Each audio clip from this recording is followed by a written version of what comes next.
Hello and welcome. I'm Asuma Katauka and you are watching NewsX World. Let's take a look at some of the top stories.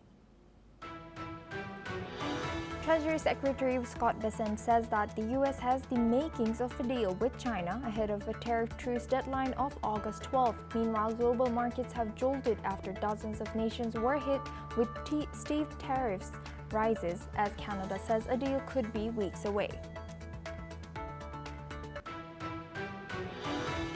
Russia says that 3 people have died in Ukrainian strikes on the country, and Ukraine says it has hit Russia's Ryazan oil refinery. Meanwhile, Donald Trump has again confirmed that sanctions will be placed on Russia if there is no peace deal with Ukraine by his deadline. It comes as US President Donald Trump says he's positioned 2 nuclear submarines in response to war threats from Russia's former president. Trump and Dmitry Medvedev have traded taunts in recent days. Protests have taken place in countries including the US, UK, and South Africa. As fighting continues in the Gaza enclave, it comes as the United States promises a new Gaza food plan, while the Hamas-run Gaza Civil Defense say Israeli fire has killed another 22 Palestinians.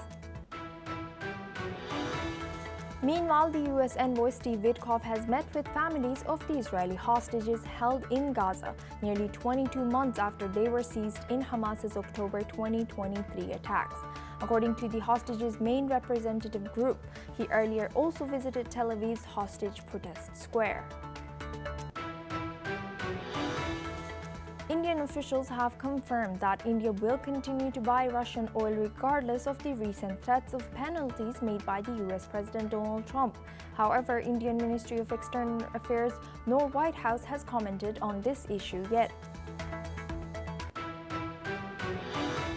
Rwanda and the Democratic Republic of Congo have agreed on the outline of an economic framework as part of a wider peace deal.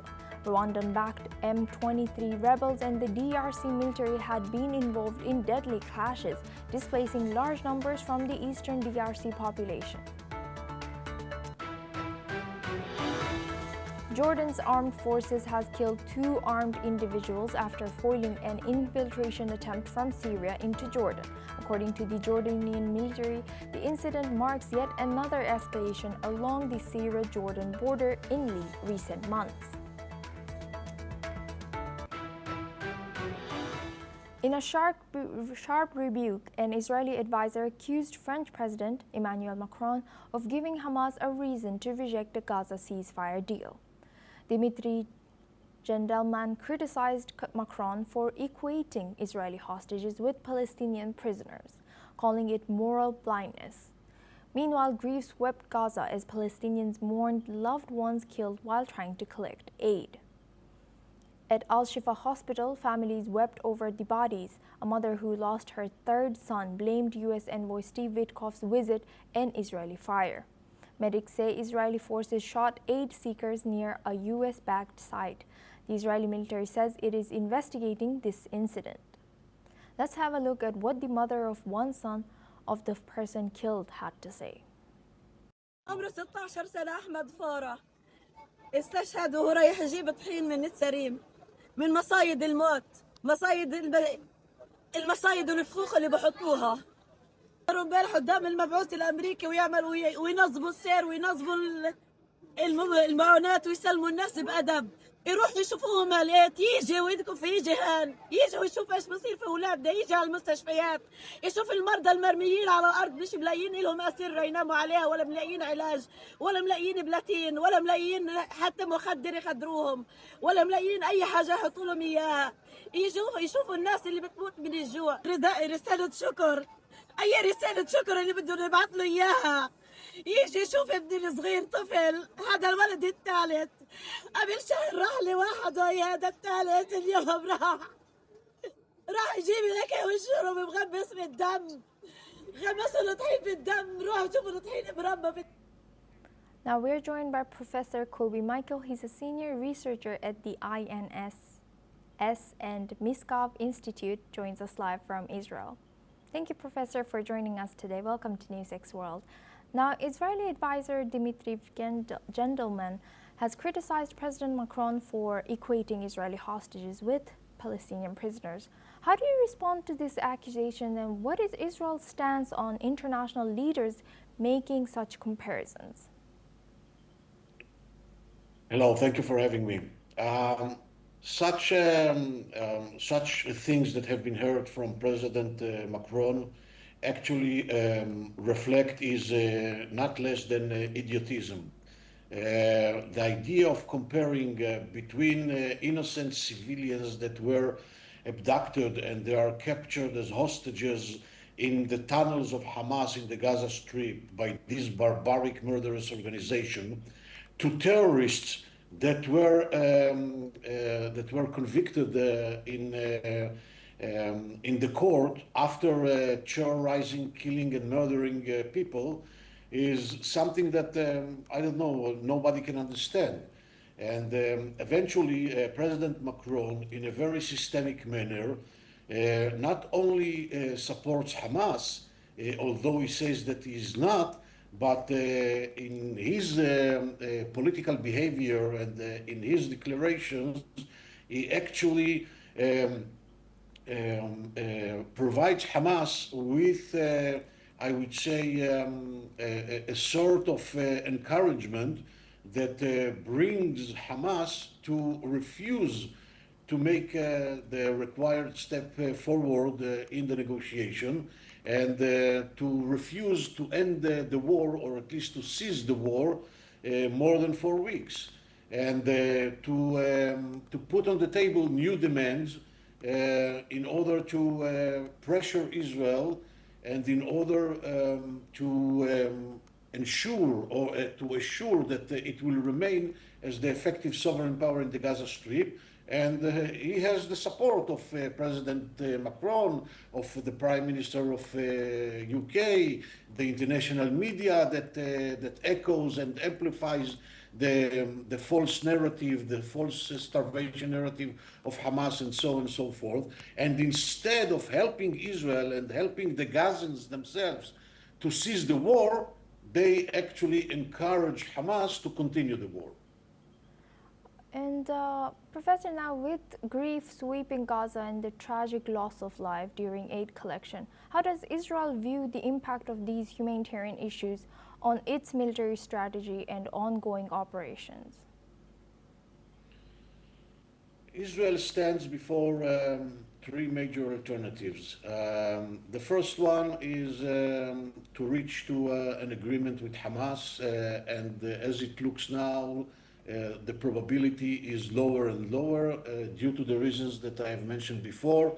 And therefore, the second alternative is to continue the current situation or continue the current strategy, which is very problematic in my eyes, which means that on the one hand, we are pressuring militarily Hamas, but we are not realizing till the end the objectives of the military plan. Gidon Chariots, and on the other hand, and very simultaneously, to continue the negotiation, knowing that this negotiation goes to nowhere. And the third option is to occupy the entire Gaza Strip by differentiating the civilians, or by pushing the civilians out of the places that Hamas is still there and controls. And I mean the area of Gaza, the city, and the area of Khan Yunis, or at least part of this area, and the refugee camps in the center. It's something like 25 to 30% of the entire territory of the Gaza Strip. And once the civilians left and went to safe zones, then to siege these 30%, to stop entirely any entrance of humanitarian aid, and to destroy militarily Hamas until Hamas will not be there anymore. And only then, when Hamas will not be there anymore as an organized military and governmental entity, there will be an option to have an alternative civilian governance that will be supported by a regional mission force and to begin the reconstruction process. As long as Hamas is there as an organized entity, there is no any chance for any good or any hope for the people of Gaza, neither to the stability of the entire region. Thank you, Professor, for sharing that. Please stay with us as well. We come back to you for our next discussion as well. Now we move on. Israel's top general, Lieutenant General Eyal Zamir, has warned that fighting in Gaza will continue if hostages release talks fail soon. Of the 251 hostages taken by Hamas in October 2023, 49 remain in Gaza. Negotiations mediated by the US, Egypt, and Qatar have stalled amid calls in Israel for tougher military action. Palestinian groups have released videos of weakening hostages, while aid agencies warn of famine in Gaza due to Israeli restrictions, claims Zamir denies. Blaming Hamas for civilian suffering, the conflict has killed over 60,000 Palestinians, mostly civilians, and 898 Israeli soldiers since ground operations began. Meanwhile, the UN has criticized the US's move to impose visa sanctions on Palestinian Authority and PLO officials for alleged terrorism support, urging the US to uphold the host country agreement ensuring Palestinian representatives' access to the UN and rejected accusations against the Palestinian Authority. Meanwhile, the US had earlier imposed visa sanctions on Palestinian Authority and PLO officials for alleged terrorism support, a move criticized by the UN. UN Deputy Spokesperson Farhan Haq urged the US to uphold the host country agreement ensuring Palestinian representatives' access to the UN and rejected accusations against the Palestinian Authority.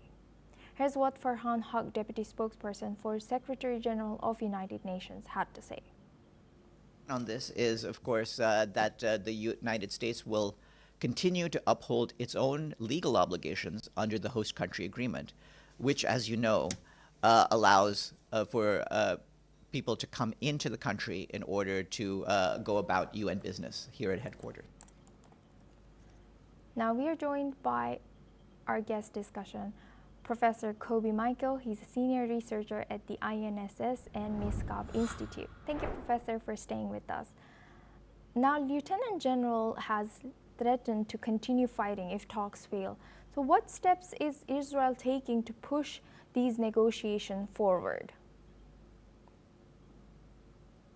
Israel agreed to the proposal that was made by the mediators, be it the US, Egypt, and Qatar, and Israel also did some further concessions, but Hamas still refuses to move forward, and they came with some additional demands, and they are, as I said before, very encouraged from the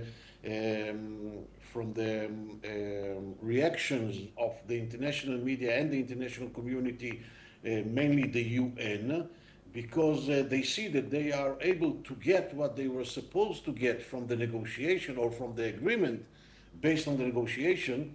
They can get it without negotiating and without releasing hostages and without dismantling themselves. Yes. So why do they have to rush for negotiation? What do they have to rush in order to make some further concessions? They see what is going there with regard to the to the increasing pressures of the international community on Israel. They see the growing tension, or at least what they perceive as the growing tension between Israel and the American administration.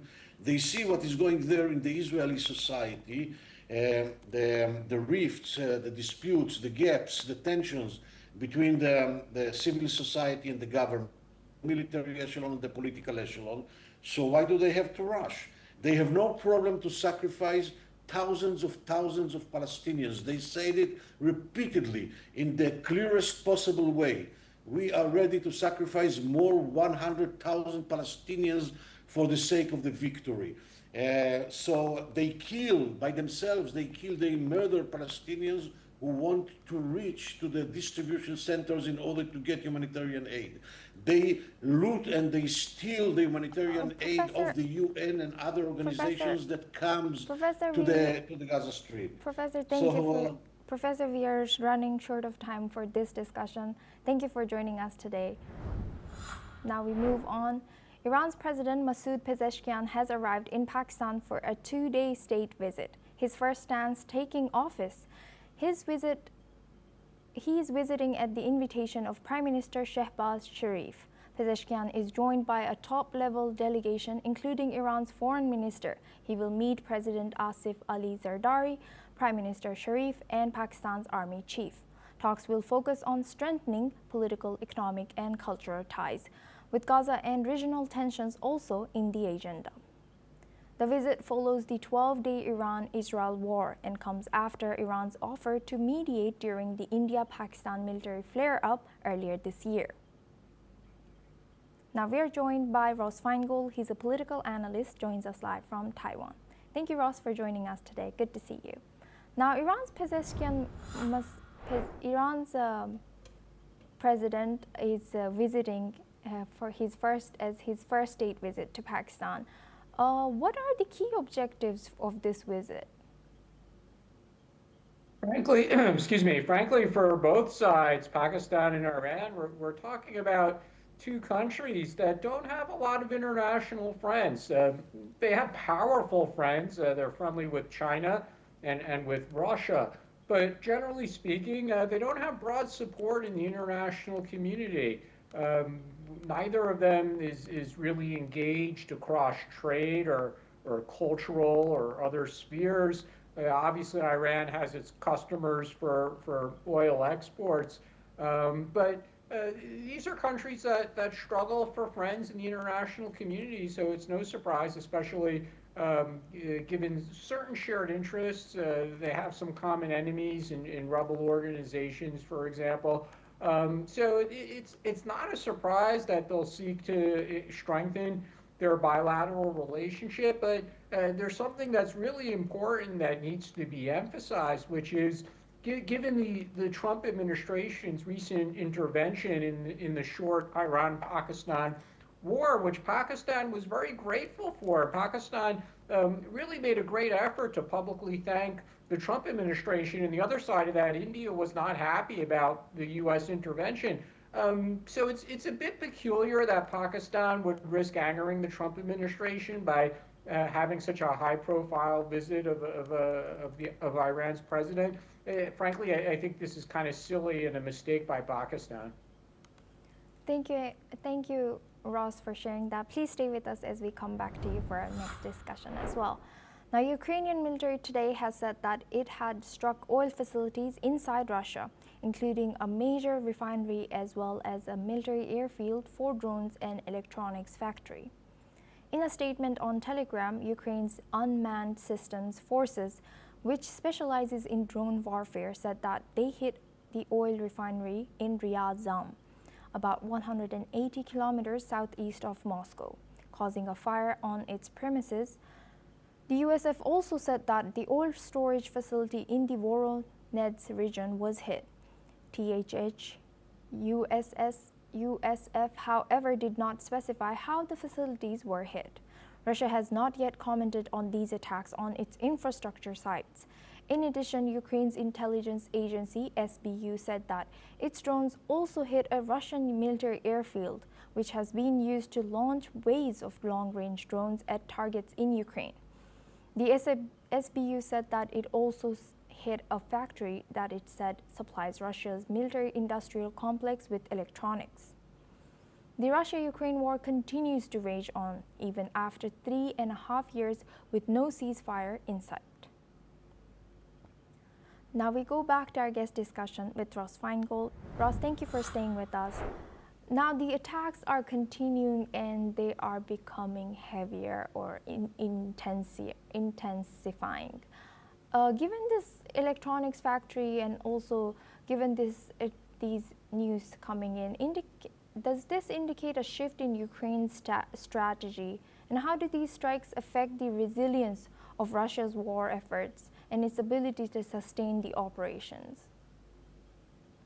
It certainly indicates that the Ukrainian domestic capability to manufacture drones that could fly a long distance and can engage in attacks, is constantly improving. Look, we all know that there's been this long time struggle from the start of the war when aid from the United States and European countries began to flow into Ukraine, specifically military aid, that the US and the Europeans wanted to really put limits on the ability of Ukraine to attack within Russia using weapons supplied by Europe or the US. There's been some changes in those policies over the past 3 years, but those changes were very slow in coming. At the same time, Ukraine has, again, they've developed their domestic manufacturing capabilities, specifically with drones, and they're going to use that. So they're basically telling the US and Europe, if you're going to put restrictions on how we could use the weapons that you donate to us,